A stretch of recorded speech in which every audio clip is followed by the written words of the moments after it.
بسم اللہ الرحمن الرحیم نحمدہ نصلی علی رسولہ الکریم اما بعد۔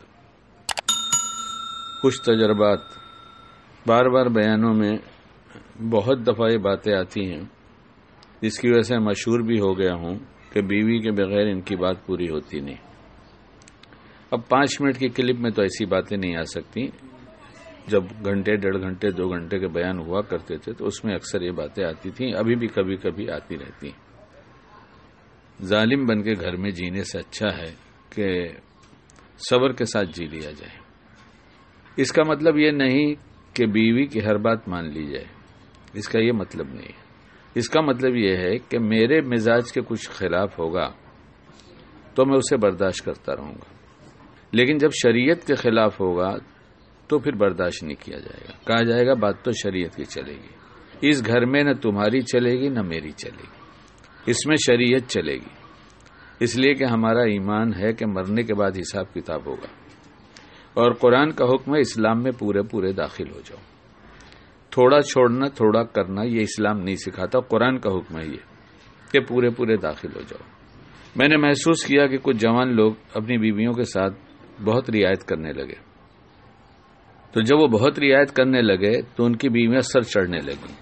شروع کے بیانات میں مجھ سے کہا جاتا تھا کہ آپ یہ کہتے ہیں اتنی رعایت کر کے رہو تو یہ تو جھاڑ پہ چڑھ جائیں گی، تو میں ہنس کر کہتا تھا تمہاری بیوی ہے اتار لینا، مگر پتہ جھاڑ پہ چڑھ کے جگہ رکتی نہیں ہے، یہ اوپر چڑھتی ہی چلی جاتی ہیں، جہاں تک تمہارا ہاتھ نہیں پہنچے گا تو تم کیسے اتارو گے۔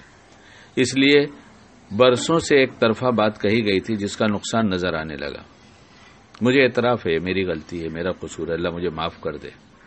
حالانکہ یہ جملہ جو ابھی میں نے دہرایا، میرا مزاج شریعت والی بات، وہ میں بہت دفعہ کہہ چکا ہوں، بہت دفعہ میں نے ایک طرف ڈھالا نہیں ہے، بلکہ یہی کہتا رہا کہ ہمارے مزاج کے خلاف ہوگی برداشت کریں گے، شریعت کے خلاف ہوگی تو مجھے سمجھائیں گے۔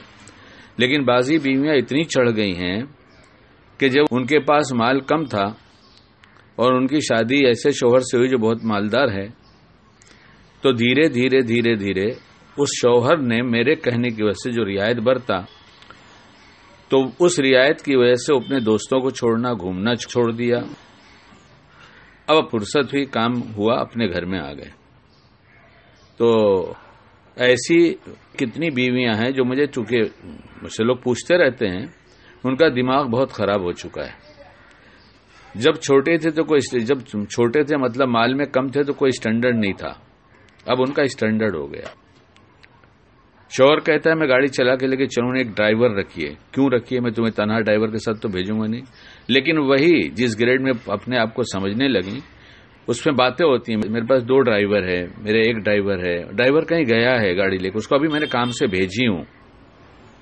شوہر کہتے ہیں ہم کیوں ڈرائیور رکھیں گے، ہمیں کیا ضرورت ہے، تو اس پہ لڑائی کرتی ہیں۔ چھوٹے اسکول میں خود پڑھا، بعد میں جتنی فیس دے سکتے تھے، افورڈ نہیں کر سکتے تھے، لوگوں نے پڑھا دیا، تو پھر اپنی کوئی شان نہیں تھی۔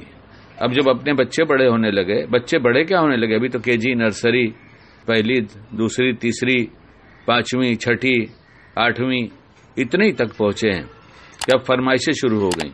کیوں یہ فرمائشیں کیوں شروع ہوئی؟ کہ ان کا تعلق مالدار لوگوں سے ہو گیا، یہ چیٹنگ کرتے ہیں، کیا کرتے ہیں موبائل پر، اور کیا معلوم کیا رابطہ بنا کے رکھتی ہیں۔ مجھے تو کہیں دعوت کھانے جانے ہی نہیں ہے، تم میرا بیان نہیں سنو گے، تم جانو تمہارا کام جانے۔ میں نے محسوس کیا کہ جیسے جیسے شوہر نرم ہوتا گیا ویسی بیوی گرم ہوتی گئی، اور اس نرمی کا بڑا فائدہ بیویوں نے اٹھایا۔ پھر ایک تجربہ یہ ہوا کہ وہ مارنے والا شوہر جب وہ نیک ہو گیا اور اس کی بیوی نے بہت ستانا شروع کیا، تو اس نے پھر تیور بدل دیا اور کہا اب میں تجھے ماروں گا، تو بہت سر چڑھ گئی ہے، کچھ بھی نہیں ہوگا، اب میں دوستوں کے ساتھ گھوموں گا، دیر میں آؤں گا، وہی کروں گا جو مجھے پسند ہے۔ تو جملہ کیا آتا ہے کہ اللہ کی سب بات ماننا پڑے گا، تیری سب بات نہ مانے تو تجھے برا لگتا ہے، اور میں اللہ کی سب بات مانوں، میں تو بگڑا آدمی تھا نا، تو تم اتنی بات تو نہیں مانتے، تو ماننے کی کوشش تو کرتا ہوں۔ اللہ ہمیں سمجھ عطا فرما دے اور ہمارے گھروں کو اجڑنے سے بچا لے۔